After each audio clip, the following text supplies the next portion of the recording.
అయితే మహాప్రవక్త సల్లల్లాహు అలైహి వసల్లం వారు వలస హిజ్రత్ చేసి మదీనాకు వచ్చారు. ఇప్పుడు మదీనాకు వచ్చిన తర్వాత మదీనా యొక్క వాతావరణాన్ని పూర్తి ఇస్లామియా వాతావరణ లాగా మార్చాలి. మరియు లోకల్ గా ఉన్న ఎవరైతే ముష్రికులు ఉన్నారో, మరియు అదే విధంగా యూదులు ఉన్నారో, వాళ్ళతో ఇప్పుడు కొన్ని ఒప్పందాలు అవి జరుపుకోవాలన్నమాట. అందుచే మహాప్రవక్త సల్లల్లాహు అలైహి వసల్లం వారు మదీనాలో మదీనాలో ఉన్న యూదులు, ఇంతకుముందు మనం విన్నాము మదీనాలో ఎవరెవరు ఉన్నారంటే యూదుల్లో 3 తెగలు ఉన్నాయని విన్నాము. ఏ ఏ తెగలు అవి? బను ఖురైదా, బను ఖైనుకా, బను నజీర్. ఈ 3 తెగలు మదీనాలో ఉండేవి యూదులవి. అయితే లోకల్లో ఉన్న ఈ యూదులతో మరియు ముష్రికులతో ఒప్పందాలు జరుపుకోవాలి. అది ఒప్పందం అంటే ఏ విధంగా ఉంటుంది? ఇక్కడ ఇచ్చారు. ఎవరు చదువుతారు? ఎవరైనా ఉన్నారా చదివేవాళ్ళు? ఒప్పందంలో ముఖ్యాంశాలు. నంబర్ 1 ఎవరైనా ఉంటే చదవండి.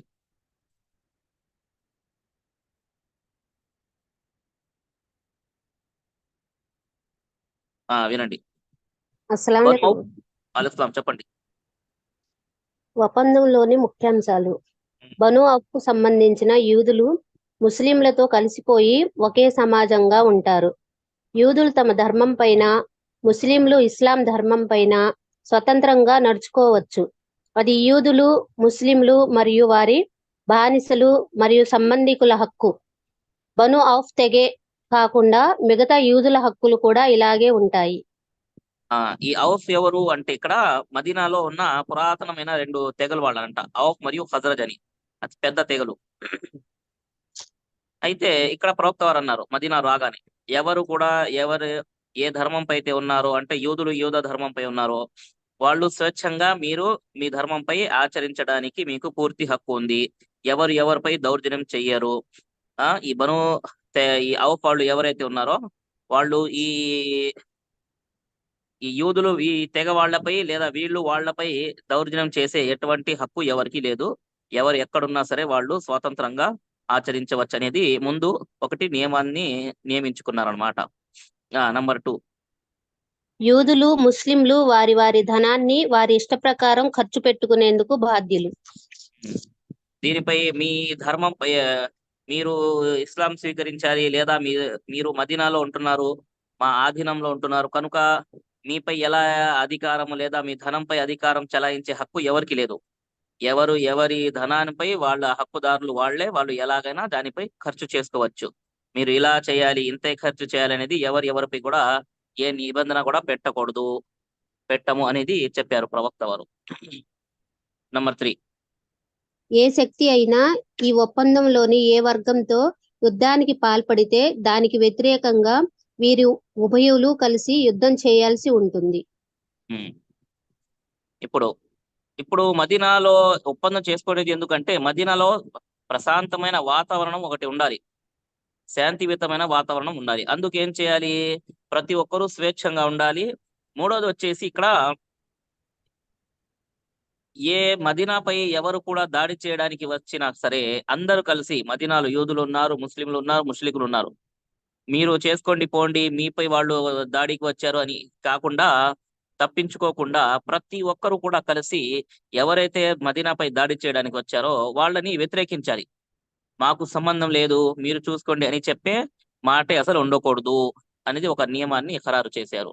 ఎందుకంటే మదీనాపై దాడి చేస్తున్నారు వాళ్ళు, నష్టపోయేది మదీనా వాళ్ళే, మదీనా. అందుకు మదీనాపై ఎవరు కన్నెత్తినా సరే ప్రతి ఒక్కరూ దాన్ని ఎదుర్కోవాలి, ప్రతి ఒక్కరి బాధ్యత ఇది. నంబర్ 4. ఈ ఒప్పందానికి సంబంధించిన ఉభయ వర్గాలు తమ పరస్పర సంబంధాలను సదాచారం, సుహృద్భావం మరియు ప్రయోజనాల ప్రాతిపదికపై ఏర్పరచుకోవాల్సి ఉంటుందే తప్ప దుర్మార్గం మరియు పాపాల ప్రాతిపదికపై కాదు. అది అంతే. ఎందుకంటే ఈ ఒప్పందం కుదుర్చుకునేది ఎందుకు? సత్కార్యాలు, మంచి, మదీనాలో ఉన్న వాళ్ళందరికీ కూడా మంచి జరిగే విషయంలోనే సహకరించాలి. ఆ ఎదురు దెబ్బ తీయడానికి లేదా పరస్పర ఏదైనా ఇండివిజువల్ ఉన్న విషయాలను ప్రతీకారం తీర్చుకోవడానికి ఇలా అందరూ రండి అని చెప్పడానికి ఏం వీలు లేదనమాట. ఒక తెగకు గొడవ ఉంది, మా ఇంట్లో ఉన్న గొడవలు వేరే వాళ్ళతో మనం యుద్ధం చేస్తున్నాము కనుక అందరూ సహకరించాలి, ఇలా ఏం కుదరదు. మదీనాకి సంబంధించి మదీనాపై దాడి, మదీనాలో ఉన్న వాళ్ళపై హానికరమైన ఏదైనా విపత్తు వస్తేనే అందరూ బయలుదేరాలి తప్ప ఇండివిజువల్ గా ఉన్న విషయాలు తీసుకొచ్చి అందరూ సహకరించండి అనేది ఏమీ కుదరదు. అలా చెప్పేశారు. ఉమ్, ఏ వ్యక్తిని మిత్రపక్షం కారణంగా నేరస్తునిగా నిలబెట్టడానికి వీల్లేదు. అంతే. అతను దోషిగా ఒక వ్యక్తి ఇది చేస్తే అందరూ కూడా అలాగే ఉన్నారు, లేదా ఒక వ్యక్తి చేసిన తప్పుకి అందరూ మదీనా వాళ్ళని శిక్షించడము ఇలా ఏమీ కుదరదు. ఎవరైతే ఇది చేశాడో అతని వ్యక్తిని మాత్రమే నిలదీయాలి. ఉమ్, పీడితునికి సహాయం అందించడం జరుగుతుంది. పీడితులు మజ్లూం ఎవరిపై అయితే దౌర్జన్యం చేశారో ఆ వ్యక్తి దౌర్జన్యానికి గురి అయిన వ్యక్తికి సహాయం చేయాలి. ఎవరైనా సరే మదీనాలో ఇలా జరిగిందంటే అందరూ కలిసి మదీనాలో ఉన్న వాళ్ళు ఆ వ్యక్తికి సహాయం చేయాలి, న్యాయం చేకూర్చాలి. యుద్ధం కొనసాగే వరకు యూదులు కూడా ముస్లింలకు తోడు ఆ యుద్ధానికి అయ్యే ఖర్చును భరించాల్సి ఉంటుంది. ఉమ్, అంతే కదా. ఇప్పుడు మదీనాకి సంబంధించి యుద్ధం జరుగుతుంది. ఇప్పుడు ఖర్చులో ప్రతి ఒక్కరు, అందుకే కదా యుద్ధాల్లో ప్రవక్త వారు యుద్ధం జరుగుతుందంటే అందరూ సహాయం చేయండి, ఎందుకంటే ఇప్పుడు నాకు కొన్ని నష్టాలు ఉంటాయి, కొన్ని లాభాలు ఉంటాయి, ఆ నష్టాన్ని భరించడానికి ధనం కావాలి, లేదా ఆ, పోరాడిన వ్యక్తులకు ఇది ఇవ్వడానికి ఏదో ఒకటి కావాలన్నమాట, ధన రూపంలో. కనుక ఏదైతే నష్టపోతున్నారో దాన్ని పూర్తి చేయడానికి మదీనాకి వాటిల్లే ఏదైతే నష్టం ఉందో దాన్ని పూర్తి చేయడానికి డబ్బు కావాలి. కనుక ఇలాంటి ఏ ఒక్క యుద్ధం జరిగినా సరే ప్రతి ఒక్కరు దాంట్లో ఖర్చు చేయాలి, సహాయం చేయాలి అనేది ప్రవక్త వారు నియమితం పెట్టారనమాట. ఈ ఒప్పందంలోని ప్రతి వర్గానికి సంబంధించిన వారు మదీనాలో కలహాలను రేపడం, రక్తపాతాన్ని సృష్టించడం హరాం, నిషిద్ధం. ఇది ముఖ్యమైనది చూడండి. ఇప్పుడు అందరూ ఒక ఒప్పందం మీద వచ్చిన తర్వాత బయట వాళ్ళతో ఇలా గొడవ పడదు అన్నట్టు పూర్తి విషయాలు జరిపిన తర్వాత లోపలే మనం యుద్ధాలు చేసుకుంటే అసలు ఈ ఒప్పందానికి మదీనాలో శాంతియుతమైన వాతావరణాన్ని మనం ఇక్కడ నెలకొల్పాలంటే మనమే గొడవ పడుతుంటే లోపల ఏమి ప్రయోజనం? కనుక ఒప్పందం జరిగిన తర్వాత నుంచి లోకల్లో వీళ్ళు బయట నుంచి వచ్చారు మహాజిర్లు, లోకల్లో ఉన్న ముష్రికులు లేదా యూదులు వాళ్ళని ఎగతాళి చేయటం అలాంటివి ఏమీ జరగకూడదు, నిషిద్ధం అన్నట్టు ఖరారు చేశారు. ఎందుకంటే మక్కాలో జరిగింది అదే. లోపలే వాళ్ళు గొడవపడి ఉన్న విశ్వాసులను ఇలా చిత్రహింసలు పెడుతుంటే అక్కడి నుంచి ఇక్కడ వచ్చారు. మళ్ళీ ఇక్కడ ఇలాంటి గొడవలు జరిగితే అవి మదీనాకి హానికరమైనది. ఇస్లామియా వాతావరణము, ప్రశాంతమైన వాతావరణము ఏమీ ఏర్పరచలేవన్నమాట. అందుకని ఈ యొక్క నియమాన్ని నిర్మించారు. ఈ ఉభయ వర్గాల నడుమ కలహాలను సృష్టించే మనస్పర్ధలు ఏవైనా, ప్రస్తుతం లేనటువంటి క్రొత్త పరిస్థితి ఏదైనా ఉత్పన్నమైతే దాని తీర్పు అల్లాహ్ మరియు ఆయన ప్రవక్త సల్లల్లాహు అలైహి వసల్లం మాత్రమే ఇవ్వగలరు. అంతే. ఇప్పుడు లోపల ఏమైనా కొత్త విషయం వచ్చేసింది, ఎలాంటిది ఏం చేయాలి అంటే ఎవరికి ఏం అర్థం కాని పరిస్థితిలో యూదుల చేతులకి ఏం అవకాశం వెళ్ళకూడదు. అందుకు ప్రవక్త ముందే చెప్పారు, ఇలాంటి లోపల ఏదైనా విషయం వస్తే దాన్ని పరిష్కరించేది అల్లాహ్ ఆజ్ఞ వచ్చిన తర్వాతే. అల్లాహ్ మరి ప్రవక్త ఆజ్ఞ ప్రకారంగానే జరుగుతుంది. అందుకు ఈ విషయాన్ని మీరు కూడా ఒప్పుకోవాలి అన్నట్టు యూదులతో కూడా ఈ ఒప్పందంపై ఖరారు చేశారనమాట. ఖురైషులకు వారి సహాయకులకు ఎలాంటి రక్షణ కల్పించడం జరగదు. అది కామన్. అది వాళ్ళు వచ్చింది అక్కడి నుంచి, ఎందుకంటే వాళ్ళు కలహాలు పెట్టి గొడవలు చేస్తున్నారు. మళ్ళీ ఇక్కడ వచ్చిన తర్వాత వాళ్లకు ఆసరా ఇస్తే మక్కా లాంటి వాతావరణం ఇక్కడ కూడా చేస్తారు. కనుక వాళ్ళు అసలు ఇక్కడ ఉండకూడదు. వస్తే మదీనాకే నష్టము, మన ప్రశాంతమైన వాతావరణానికే నష్టము. కనుక వీళ్ళకి ఆ అవకాశం ఇవ్వకూడదు, ఆసరా కూడా ఇవ్వకూడదు. ఎవరైనా యస్రిబ్ పైకి దండెత్తి వస్తే వారిని అందరూ కలిసి ఎదుర్కొంటారు. ప్రతి ఒక్క పక్షము తన పరిసరాలను సంరక్షించుకునే బాధ్యతను కలిగి ఉంటుంది. అంతే. మదీనాపై దాడి చేశారంటే ఎవరికి ఎంత తోచుతుందో, ఎంత శక్తి ఉందో శక్తి ప్రకారంగా దాన్ని ఎదుర్కోవాలి, ముస్లింలైనా యూదులైనా. ఈ ఒప్పందం ఏ నేరస్తుడు మరే దౌర్జన్యపరుడు విషయంలో అడ్డుగా నిలవదు. ఈ ఇలా పెట్టారుగా, మరి ఎవరైనా దౌర్జన్యం చేస్తున్నాడు కదా కనుక మనోడే అని వాళ్ళని వదిలేయటం అనేది కుదరదు. ఎవరైనా ఎవరిపైన దౌర్జన్యం చేశాడు, మరి మక్కాలో మదీనాలో మనం ఎవరిపై ఆ, గొడవ పడకూడదు అని ఉంది కదా, ఇలా దౌర్జన్యం చేస్తూ ఉంటే వదిలేయాలా? కాదు.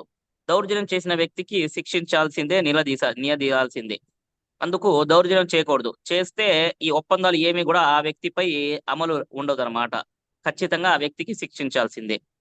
ఇలా ఈ 12 ఒప్పందాలేమో ప్రవక్త సల్లల్లాహు అలైహి వసల్లం వారు ఇదే చేశారనమాట.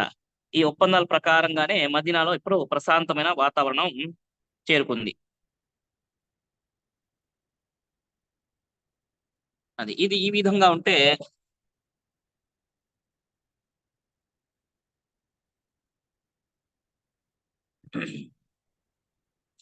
ఇక్కడ ఏం జరిగిందంటే సాయుధ పోరాటాలు ఏం జరిగాయి ఇక్కడ. హిజ్రత్ అనంతరం ఖురైషీలు పన్నిన కుట్రలు, ఆ కుతంత్రాలు, అబ్దుల్లా బిన్ ఉబైతో జరిగిన సంపత్రింపులు. ఇప్పుడు మక్కా నుంచి వీళ్ళు ముస్లింలు ఇటు వచ్చేసారు.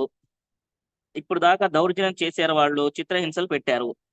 పైగా ముస్లింలు ఇక్కడ నుంచి వెళ్ళిపోయారనేది ఆ కోపము, ఆ ప్రతీకార భావన పెరిగిపోయింది వాళ్ళలో. ఎలాగైనా సరే వాళ్ళు అక్కడ ప్రశాంతంగా ఉండకూడదు, దానికి ఏదో ఒకటి చేయాలి చేయాలి చేయాలి, ఏం చేయాలి అనేది చూసి ఇప్పుడు మదీనాలో కనెక్షన్ ఉండాలి వీళ్లకు, మదీనాతో సంప్రదింపులు ఉండాలి. ఎవరున్నారబ్బా అలాంటి వాళ్ళు ఈ ఖురైషీలకు, ఈ ముష్రికులు సహాయం చేసేవాడంటే ఎవడున్నాడు ఇంకా? Abdullah bin Ubai. Abdullah bin Ubai గురించి విన్నాము. ఎవడు అబ్దుల్లా బిన్ ఉబై?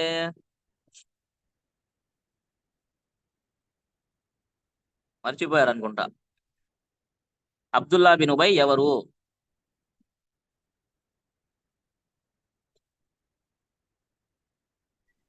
మునాఫిక్ల సర్దారు. మాషాల్లా, బారకల్లా. మునాఫిక్ల సర్దార్. ప్రవక్త గారు రాకముందు మదీనాలో ఇప్పుడు నాయకుడు అని ఎన్నుకోవాలి అన్న పరిస్థితి వచ్చేసింది. ఇప్పుడు అబ్దుల్లా బిన్ ఉబై పూర్తి మదీనాకి నాయకుడు అంటే అలాంటి సందర్భంలోనే ప్రవక్త వారు ఎంట్రీ ఇచ్చారు మదీనాలో. ప్రవక్త వారు రాగానే ప్రవక్త గారి యొక్క మాటలు, నైతికలు, గుణగణాలు ఇవన్నీ చూసి అందరూ ప్రవక్త గారిని లీడర్ లాగా ఎన్నుకున్నారు. ఇప్పుడు మదీనాకి లీడర్ ఎవరు అంటే ప్రవక్త వారు. అందుకు ఈ నియమ నిబంధనలు ఇది చేశారు. ఇప్పుడు నాయకుడు పెట్టిన అన్ని నియమ నిబంధనలు ప్రతి ఒక్కరు ఒప్పుకోవాల్సిందే. కనుక అదే జరిగిందనమాట.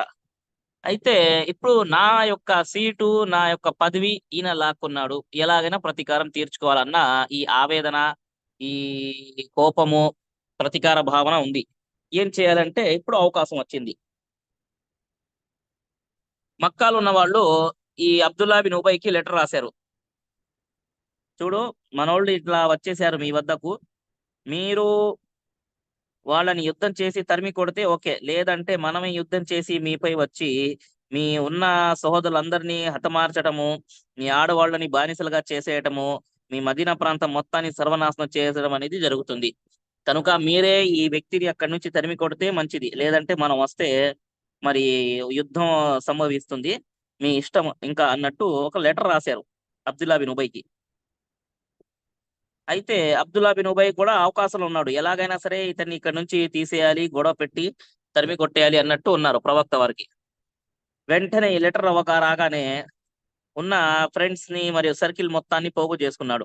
వెళ్ళి ప్రతి ఒక్కరి దగ్గర ఇలా ఇలా జరిగింది, వాళ్ళు వచ్చి మనపై గొడవ పెడతారు, ఆ ఖురైషులు వస్తే మామూలుగా ఉండదు, అసలు చుట్టుపక్కల యుద్ధంలో వాళ్లే ముందు ఉన్నారు, కనుక ఏం చేయాలంటే ప్రవక్త వారికి ఇక్కడ నుంచి తరిమి కొట్టేయాలి, పదండి ఆయన్ని ఇది చేద్దాం అన్నట్టు ప్లానింగ్ లో ఉన్నారు అందరూ.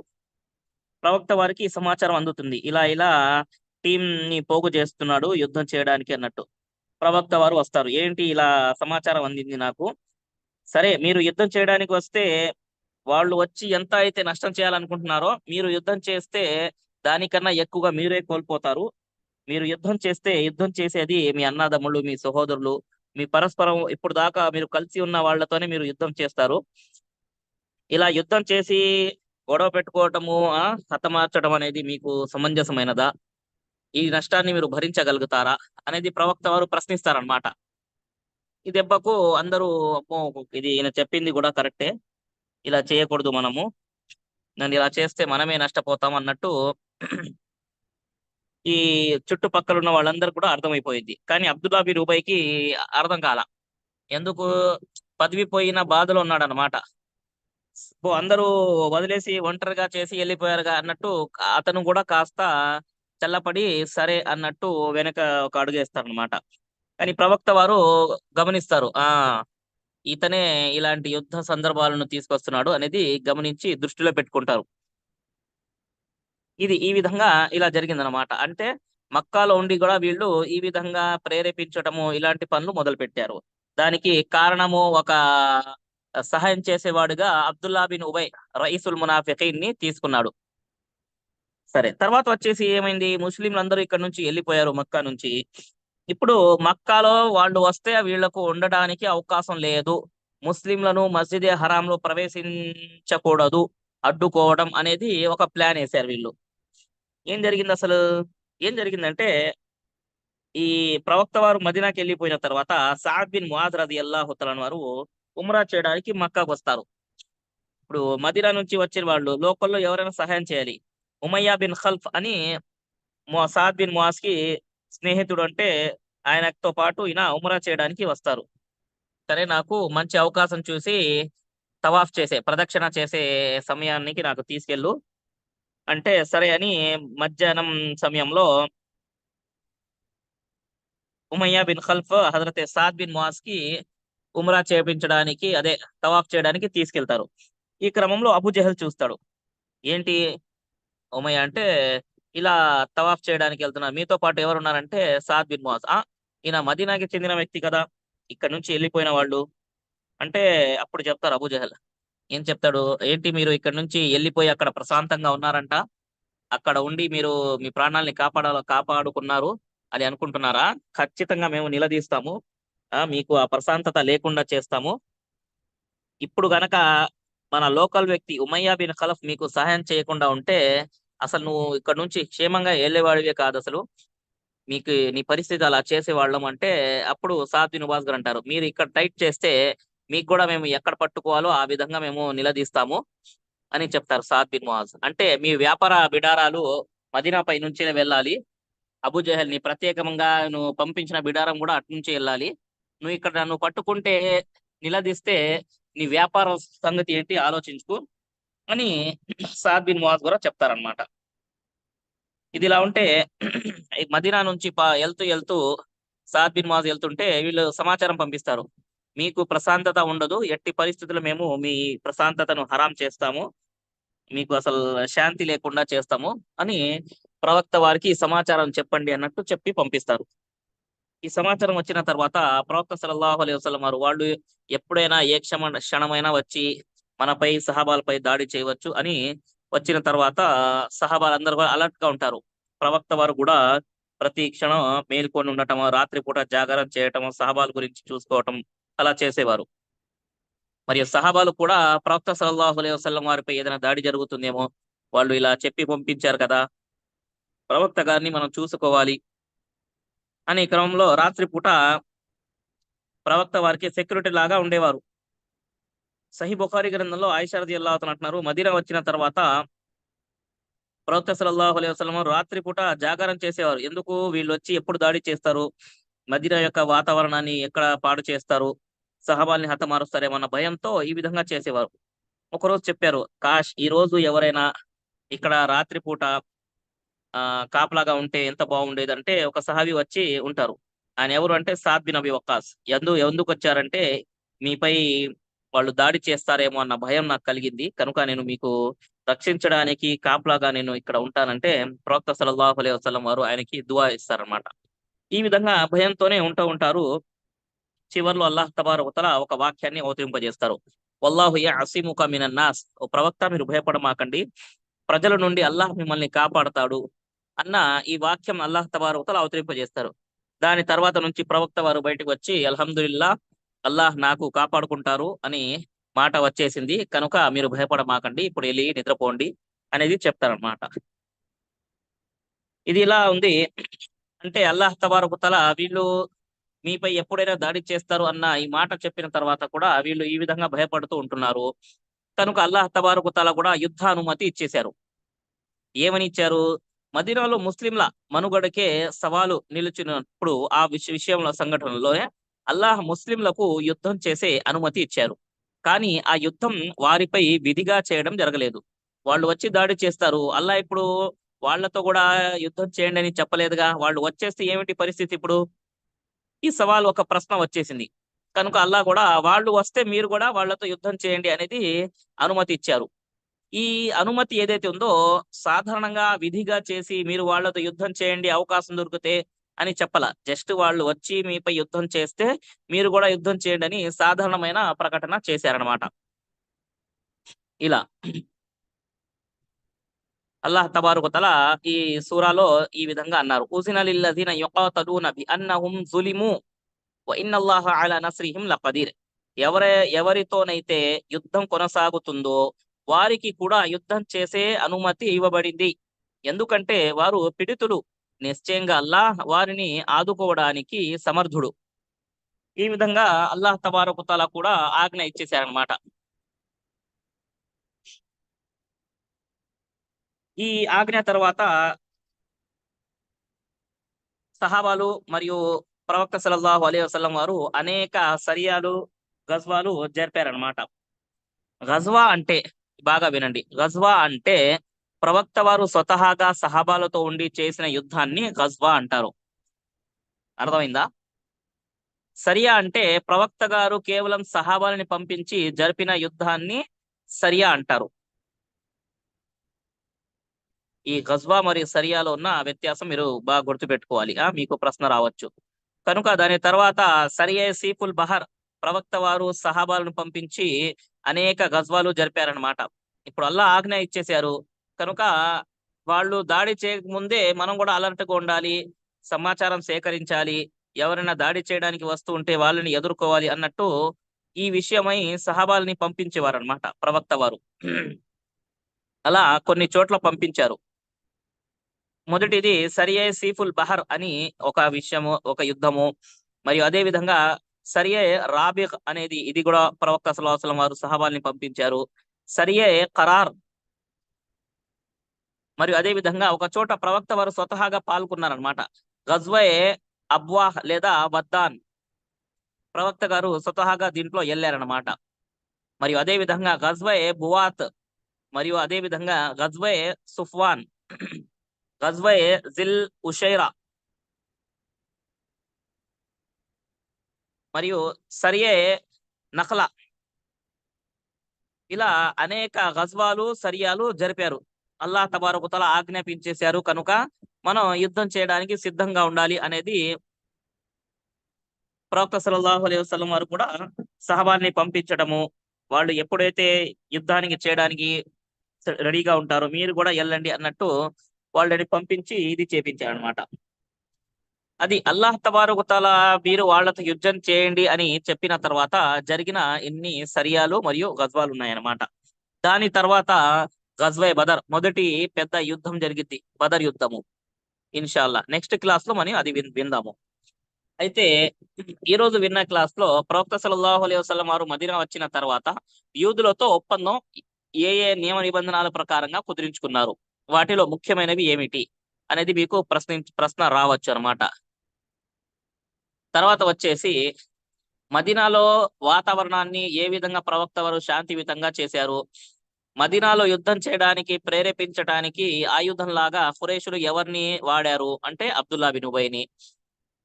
తర్వాత వచ్చేసి మదీనాకి వచ్చేసిన తర్వాత ముష్రికులు మక్కా వాళ్ళు ముస్లింలపై ఏ విధంగా నిషిద్ధాలు పాటించారంటే కాబతుల్లాలో రాకుండా ఇవ్వటము, వాళ్ళు మక్కాలు వచ్చి ఉమ్రా చేయకుండా ఉండటము, ఇలాంటి విషయాలని వాళ్ళు ప్రేరేపించారనమాట.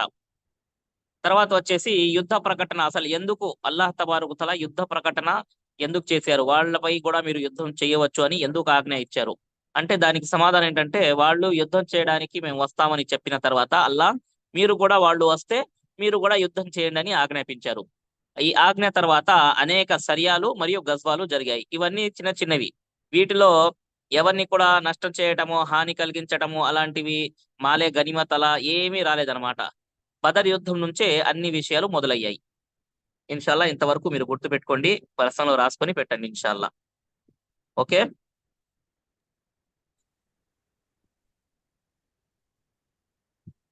అర్థమైందండి. समझ में आया सब जने को? मौलाना సరయా गजवा। డెఫినేషన్ సరియా. తేడా సరియా సరియా అంటే ప్రవక్త గారు లేకుండా సహాబాలని పంపించి సహాబాలు వెళ్ళి పోరాడిన యుద్ధాన్ని ఆ సంఘటనను సరియా అంటారు. గజ్వా అంటే స్వతహాగా సహాబాలతో పాటు ప్రవక్త గారు ఉండి కూడా యుద్ధానికి బయలుదేరితే ఆ యుద్ధాన్ని గజ్వా అంటారు. జీ మౌలానా జజాకల్లా. ఇన్షాల్లా. రైట్, నెక్స్ట్ క్లాస్ లో ఇన్షాల్లా మనం మొదటి యుద్ధము గజ్వే బదర్ గురించి విందాం ఇన్షాల్లా. ఓకే, సుబ్హానక అల్లాహుమ్మ వ బిహమ్దిక అష్హదు అన్ లా ఇలాహా ఇల్లా అంత అస్తగ్ఫిరుక వ అతూబు ఇలైక్.